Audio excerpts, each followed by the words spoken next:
Nega namoz uchun tahorat olamiz, hoji? Alloh shunday istagani uchun albatta. Lekin nega? Seningchi nega? Toza bo'lish uchunmi? Mana tugunni ham yechding. Unda nega aynan qo'llar, nega yuz, nega oyoqlar? Bilmayman, hoji. Yuzimizni yuvamiz. Chunki Allohning huzuriga yuragimiz bilan chiqamiz. Yuragimizdan kechayotganlar yuzimizdagi chiziqlarda aks etadi. Shu sababli Alloh huzuriga borishdan oldin yuz yuviladi. Qo'llarimizni nega yuvamiz? Qo'llarimiz haromga tegadi, adolatsizlikka tegadi, yomonlik qiladi. Balki biz sezmagandirmiz, lekin qo'llarimiz tekkan joydan kirlanadi. Unda oyoqlar-chi?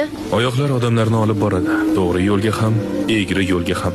Shuning uchun oyoqlar ham o'tmishdan tozalanishi kerak. Tahorat olayotganda suvga Allohning rahmatiga erishajak kishidek yuguring. Alloh suvni o'ziga ibodat qilish va unga yaqinlashish vositasi sifatida yaratdi. Alloh bizning gunohlarimizni kechirib, qalbimizni marhamat ila tozalagani kabi suv tashimizni tozalaydi. Shuning uchun suvga yuvib Allohni zikr qilamiz. Men bundan buyon doim tahorat olaman. Kuniga 15-20 marta tahorat olaman yana.